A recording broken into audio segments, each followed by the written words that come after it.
Vous savez, il vaut mieux, quand vous êtes dans des combats, il faut d'abord couper les doigts aux petits corrompus là, les esprits corrompus là. Parce que le gourou en lui-même, il est habitué au combat, il est aussi contrôlé par quelqu'un qui est supérieur. Ou plutôt, ça dit que dans son clan, il atteint un sommet où tout le monde a peur de lui. Et les petits gens là, quand vous êtes dans le service, les petits Congolais là, qui sont dans la sorcellerie là, qui ont le Mami Wata là. Parce que, moi j'ai essayé d'observer. Je me suis rendu compte que les Congolaises là, elles ont la sorcellerie. Tu vois une parmi elles, le ventre est gros dur, c'est le serpent qui est dedans. Bref, je ne vais pas faire une vidéo pour parler des Congolais là. Je vais leur montrer par A plus B que moi, quand j'ai affaire à eux, je vais leur montrer par A plus B que entre moi je connais le Congo, mais eux ils ne connaissent pas le Cameroun. Alors je m'explique. Les petites mains, les gens que le gourou contrôle déjà sont plus dangereux que le gourou, je m'explique. Ce sont des gens qui, lorsque ils veulent te manger, ou plutôt lorsque leur gourou rate la mission, ils le savent. Écoutez-moi très bien. Parce que quand je vous disais que la dame là m'a énervé, je l'ai raccroché au nez. Et il va même falloir que je la bloque même. Parce qu'elle était en train de me dire quoi? Elle était en train de me dire qu'elle est dans un lieu de service où tellement on la persécute au point où elle a fait un burn-out. Je dis ça, je peux comprendre. Oula. Et après, elle me dit que oui, elle voulait même changer de service. Pendant que je suis en train de lui expliquer que ces gens-là sont partout. Dans chaque service, ils sont là. Et quand ils viennent, ils s'identifient, c'est-à-dire que quand ils sortent la nuit, là, ils sortent en clan. Ils sortent en clan. Et maintenant, tu vois, il y a certaines personnes là, tu lui donnes même 1 million. Ils ne travaillent pas dans un service, mais ils partent dans un autre service, ils travaillent là-bas pour 100 000. Si tu lui poses la question, il va dire que non. C'est parce que je suis bien là-bas. C'est parce qu'on est sympathique avec moi. C'est parce que les gens de son clan sont là-bas. Il préfère être avec les gens de son clan parce qu'ensemble, ils sont forts, mais quand tu les prends au cas par cas, ils deviennent rien du tout en fait. Rien du tout, que dalle. Donc, quand vous arrivez dans certains services, les gens qui sont là, il y a d'autres personnes qui sont venues, ils étaient normaux, on les a pris dans le truc là, contre leur volonté, c'est-à-dire on les contrôle. Un esprit qui habite le corps, la tête de quelqu'un, on te contrôle, c'est-à-dire on te téléguide. Le gourou est fort, écoutez-moi très bien. Écoutez-moi très bien. Le gourou, lui, il a toujours eu à contrôler tout le monde. Que ce soit dans vos vies, dans la famille, dans vos lieux de service, puisqu'il s'agit de ça.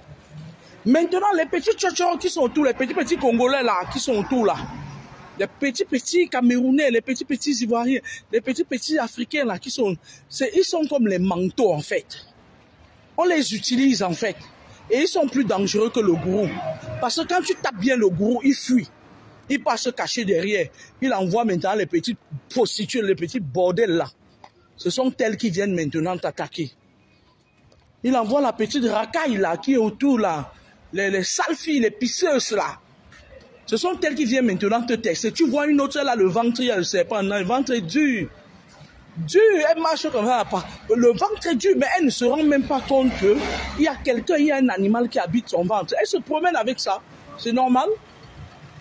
C'est le gourou qui a dit qu'elle doit porter le serpent. Lui, elle marche avec ça. Elle se promène avec. Donc, lorsque vous êtes dans un service où il y a ces gens-là, avant moi-même, je faisais cette erreur. Je claquais la porte et je partais. Mais au jour d'aujourd'hui, quand j'entre dans une connerie pareille, tu m'embêtes, je t'embête. Tu m'embêtes pas, je ne t'embête pas. Tu ris avec moi, je ris avec toi. Tu ne ris pas avec moi, je ne ris pas avec toi. Tu me fais des coups foireux, je ne dis rien. Ça me porte préjudice. Je m'attaque jusqu'à ta 21e génération. C'est-à-dire que, ni vu ni connu.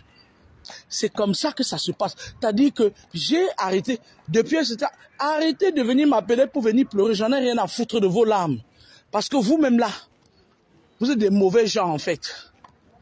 Il n'a qu'à vous voir comment vous vous comportez sur la toile, comme des animaux de panurge. Il n'y a qu'à voir comment vous jetez, quand vous êtes dans des services, vous jetez la pierre à vos propres compatriotes. Je vous dis comment les filles congolaises sont quand elles sont dans un service. Elles parlent le lingala. Mais entre elles-mêmes, elles se mangent. Et elles sont toutes des sorcières. Et Dieu sait que les Congolais, la sorcellerie, c'est une histoire d'amour. Quand elles sont dans un service, elles sont entre elles. Elles font semblant de s'entendre. Mais entre elles, il y a les rivalités mystiques entre elles.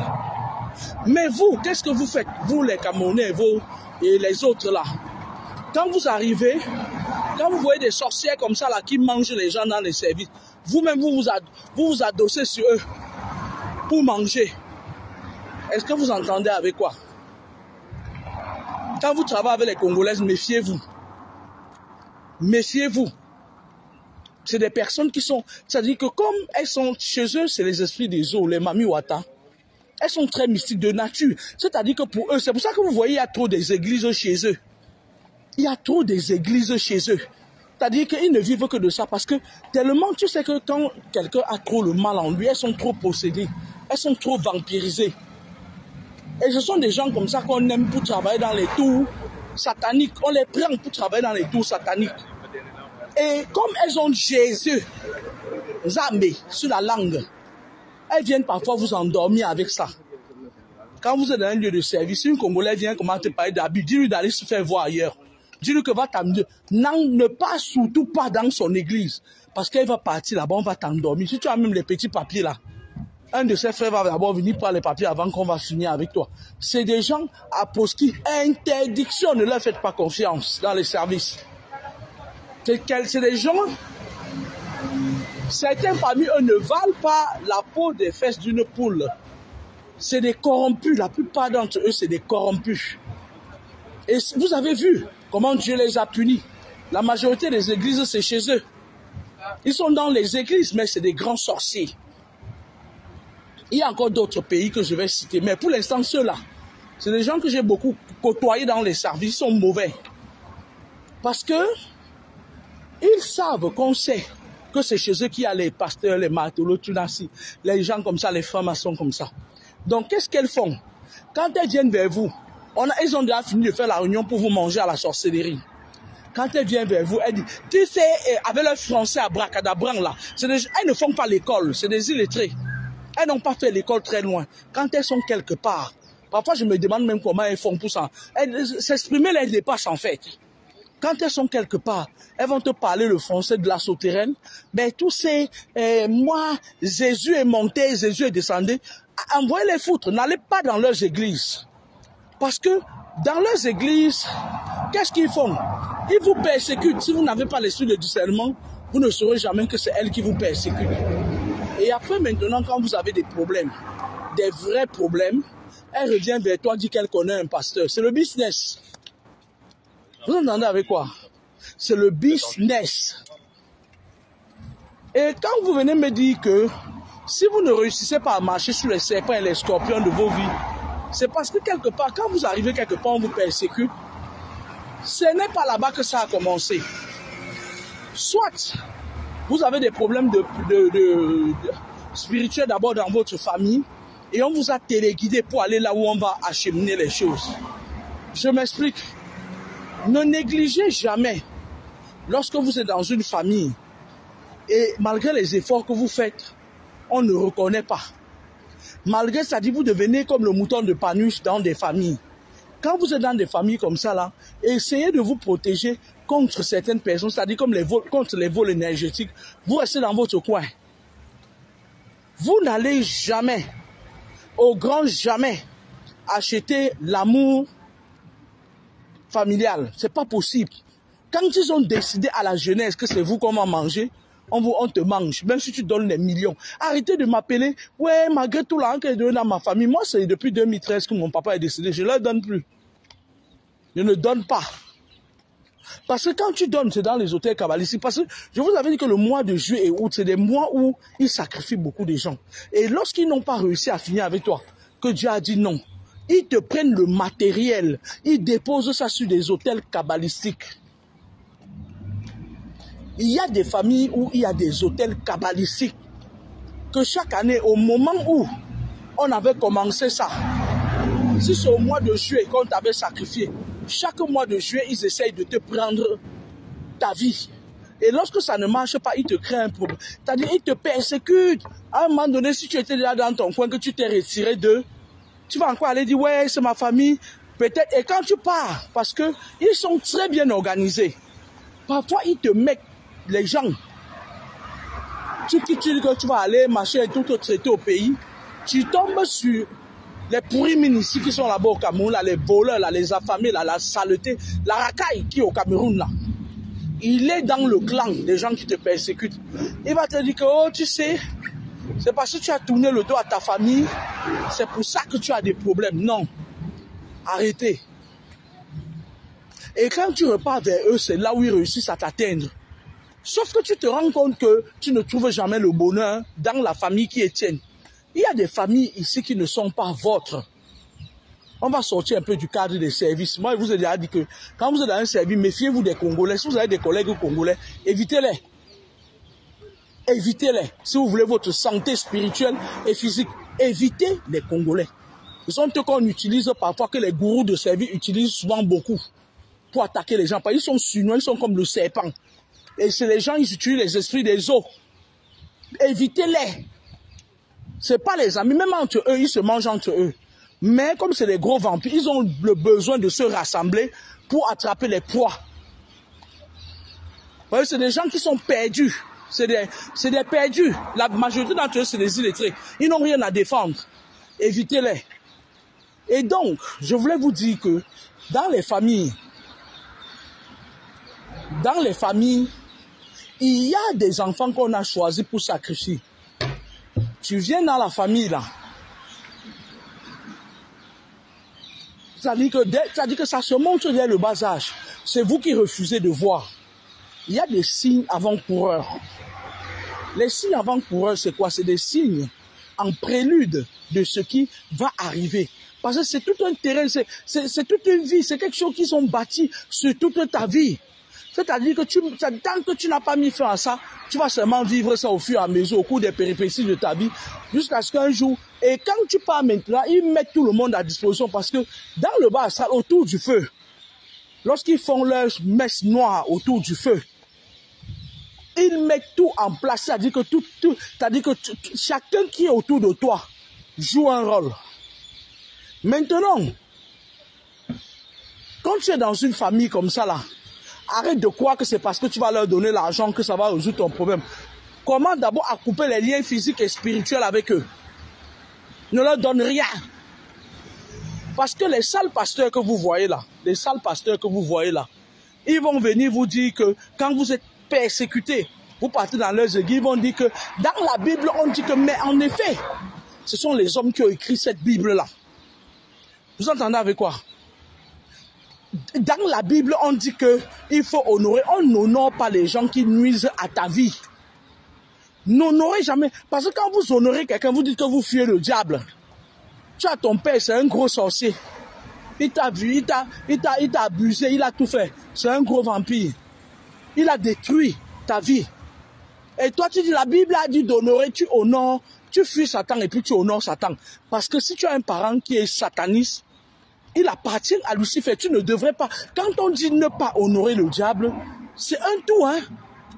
C'est-à-dire, il y a certaines personnes de ta vie que tu seras forcé à ne pas être avec eux. Parce que c'est comme ça.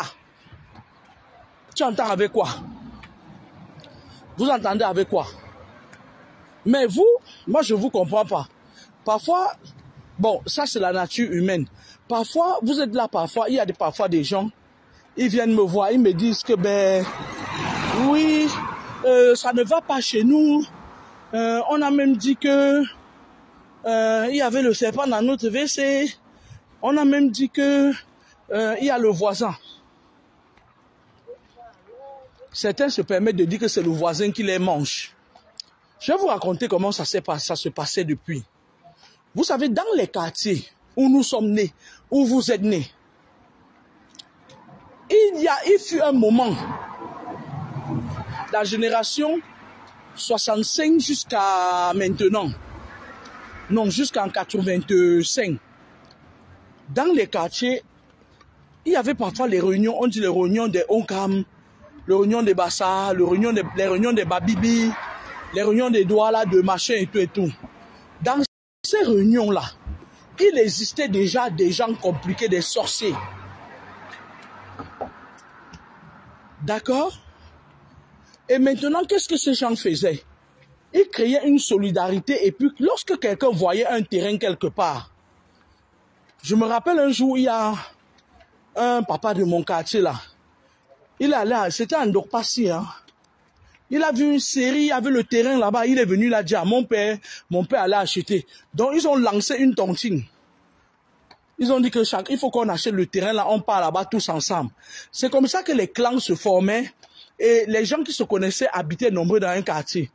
Mais alors, parmi ces gens-là, il y avait des gens qui étaient compliqués, qui mangeaient avec vos parents, qui mangeaient avec vos tantes, vos oncles autant pour moi. Dans ces réunions-là, il arrivait des moments où on faisait la cuisine. Quand un enfant naît, tout le quartier vient là-bas. C'est à ce moment-là qu'on a envoûté beaucoup d'enfants. Parce que parmi eux, il y avait des sorciers. Et quand un sorcier préparait parfois il vient à la réunion avec ça. Parfois, tu ne sais même pas si c'est la chair humaine qui l'a préparé. C'est comme ça qu'il a vampirisé beaucoup de parents. Il y a eu beaucoup de choses qui s'est passées pendant cette période-là. Beaucoup de parents sont vampirisés, pas parce qu'ils sont nés vampires, mais parce qu'ils ont été vampirisés par procuration. Et lorsqu'un enfant naissait dans une maison, c'était la voisine qui venait masser le ventre. Elle venait masser le ventre, elle lavait le bébé. Vous n'avez jamais su ce que certaines voisines qui étaient compliquées faisaient sur les enfants. Et, pardon, excusez-moi, hein, j'ai des insectes là qui me rentrent dans le nez, dans les narines et les yeux. Il y avait certaines voisines qui étaient compliquées. À peine on accouche, comme on vous dit parfois dans la Bible, là, que les rois mages suivaient l'étoile. L'étoile, c'est quoi? C'est un enfant qui naît avec son étoile. Il y a plein de Jésus qu'on a gâtés dans vos familles. Vous entendez avec quoi? Quand on parle de Jésus, ça dit que c'est toute personne qui naît avec une étoile spéciale. Il y a certains gens là dehors qui ont les étoiles telles que quand il arrive quelque part, les mauvais gens ne peuvent pas l'aimer. Vous entendez avec quoi? Parce qu'il a une étoile, Dieu a mis en lui lors de sa création, une étoile qui illumine, que quand tu arrives quelque part, ça gâte les choses des satanistes là. Vous entendez avec quoi? Donc, il y a un Jésus dans chaque famille. Pour ceux qui n'ont pas compris. Bref, je ne vais pas entrer dans ça aujourd'hui. Ces voisines-là qui étaient compliquées et qui vivaient avec vous, vous passez la journée, je me rappelle à l'époque, une maison sur 15 avait la télé. Et il fallait aller regarder la télé, les Marimar, les Black Carrington. Quand tu partais chez la voisine, parfois à un moment donné, elle sort la banane malaxée, elle donne. On ne savait pas toujours ce qu'elle mettait dans la banane malaxée, mais d'autres faisaient des incantations. Que ouais, l'enfant de tel-ci, l'étoile que j'ai vue, tu as là, je vis ça sur ma fille. Je vis ça. Beaucoup de nos générations ont été victimes de ça. Et après, tu grandissais, tu étais là, des fingons du quartier viennent, ils commencent à te ramasser. Ils te font de ces enfants. Oula. Et sa fille qui était au quartier, qui ne ressemblait à rien, qui ne savait même pas écrire son nom, elle se marie. Ses enfants se marient tous les jours. On avait des voisins, je me rappelle là-bas à Bepanda là. Il y avait une maman là, ses enfants étaient intelligents à l'école comme ça. Un jour, elle est tombée malade. Ça fait longtemps. Et avant de mourir, c'est une jeune femme. Même pas comme si c'était une vieille, on va dire que c'est là, ils meurt. Elle était en train de dire que, wow, j'ai volé le cerveau de tel. Oh, pour donner à mon enfant tel. Si je prononce le nom de son fils ici, il saura parce que comme mes vidéos partent partout, il saura. Oh, j'ai volé, c'était une maman bâtie. Oh, j'ai volé le cerveau de tel enfant. Oh, à l'époque où on était pétion, ça veut dire, on ne comprenait même pas ça. Et dans ça là, dans les amitiés de quartier là, dans les amitiés de voisinage là, dans les réunions du quartier là que nos papas faisaient là, nos mamans faisaient, On les a amenés, il y avait certains gens parmi eux qui étaient avancés dans les sociétés secrètes. Et quand tu quittais, tu partais. Nos parents étaient là que ils partaient à l'église catholique de Yong. C'est le père Gilbert Martineau, celui qui avait pris mes 20 000. J'ai mis mes 20 000 dans la caisse. Jusqu'aujourd'hui, je demande mon argent, on ne me donne pas. Mais sauf qu'ils vont me donner ça un jour. Dans pas longtemps, ils seront au Cameroun. Je vais aller porter la caisse de l'église catholique de Yong, de Panda Yong. Je vais partir avec, je retire mes 20 000 dedans, je viens leur donner le reste de panier. Rien ne va, ça ne va pas chauffer. Donc, dans cette histoire-là, les parents se levaient le matin, le dimanche. Ils te donnent un coup de pied, allez, va chez Mala. Tu pars chez Mala. Il dit, allez, va chez Marie-Lumière. Va à l'église catholique. Le mercredi de Sangre, on porte les mamies de Sangre. Qui viennent encore me dire ça maintenant, mon gars, ouais. On met la Sangre sur le fond. Tout ça, c'était des choses démoniaques. Et lorsqu'ils ont envoûté un maximum de personnes, je vais vous dire une chose, hein. Bepanda, où je suis né, Bali, Deido, il y a encore les quartiers comme ça à Bounaberi, un peu partout là. Commando. Quand tu pars là-bas, Bepanda, les enfants qui ont eu le bac de notre génération, ils sont sortis du quartier pour aller la voir dehors. Toutes les femmes, les filles qui se sont mariées là-bas, les hommes sont mariés. Ils finissent toujours par se retrouver seuls. Et ces casseroles-là, c'est à l'époque là, ça fait longtemps, nous on était encore petits, ils mettaient ça dans les carrefours.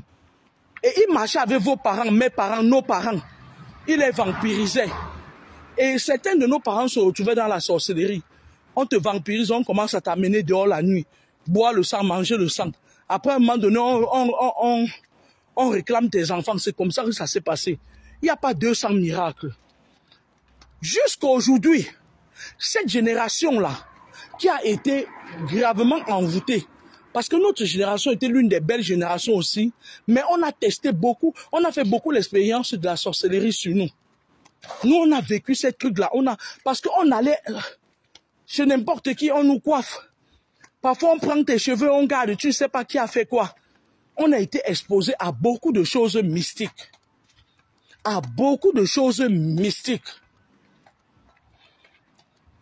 Vous entendez avec quoi? On a été exposé à beaucoup de choses mystiques. D'accord? Donc, maintenant, en grandissant, ces personnes qui envoûtaient là, qui ont envoûté nos parents, ils devenaient comme les gourous de nos parents. C'est pour ça que je vous dis que quand vous arrivez dans un lieu de service, vous voyez un groupuscule de femmes congolaises, fuyez-les. Parce qu'elles ont déjà pris le temps de s'accrocher sur les jupons du gourou. Donc elles ont déjà initié le gourou à la magie noire. Et on les a initiés à la magie blanche.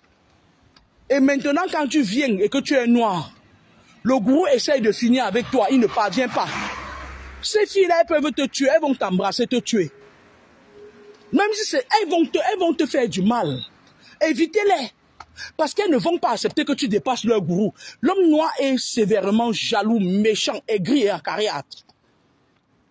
Quand ils sont compliqués là, quand ils sont corrompus, ils sont méchants, encore plus dangereux même que les gourous. D'accord? Alors, nos parents qui ont grandi dans cet engrenage-là, qui ont grandi dans cette paparazzi-là, qu'est-ce qu'ils faisaient? Ils venaient maintenant, on leur exigeait, les papas qui les avaient initiés dans le quartier. Eux, ils les contrôlaient. Moi, je connais un papa qui était là dans mon quartier. Là, si je parle même en parabole de lui, il saura, parce qu'il est là. Le papa là était dans les loges. Il était dans les sociétés secrètes.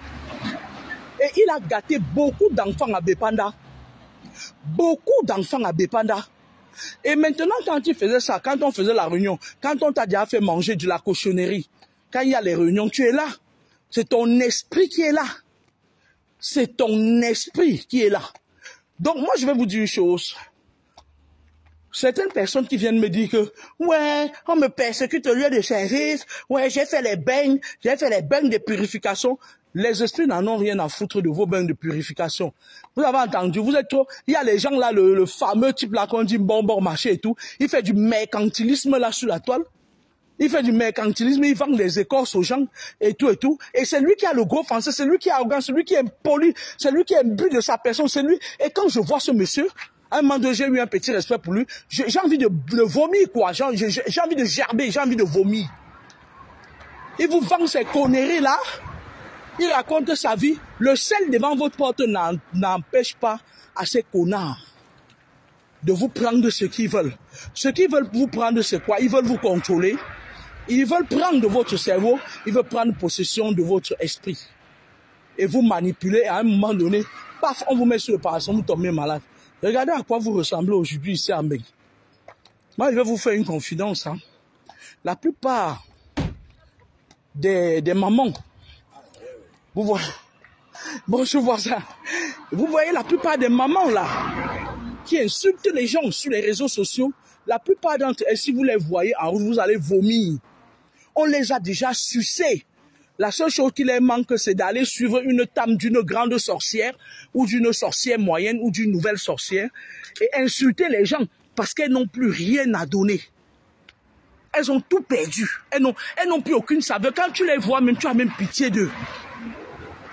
Avant, quand je me rappelle quand j'étais à Toulouse, quand elles me lançaient les mots comme ça, je me disais, mais quoi? Qu'est-ce qu'on peut être haineux? Qu'est-ce que machin et tout? Mais quand je suis venu à Nid-de-Franc m'installer, j'ai croisé certaines là à Château. Je me suis dit, mon Dieu, à qui je répondais? C'est de la loque humaine, c'est de la racaille. Elles sont toutes pourries de l'intérieur et de l'extérieur. D'accord?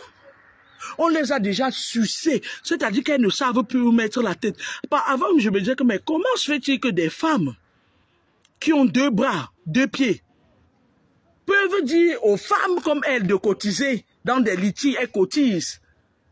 Ces femmes partent bouffer, se pavaner, monter, elles ont un poids dans la main. Ce sont les envoûtements en fait. Ces femmes-là vous tiennent, vous envoyez votre argent, la sueur de votre front. Vous les envoyez, vous dites que marché est tout. Qui vous a dit que vous partez travailler pour donner à la racaille? Qui vous a dit ça? Donc, moi, je voulais vous dire aujourd'hui que faites attention, le spirituel existe très bien, bel et bien. Je vais devoir partir parce que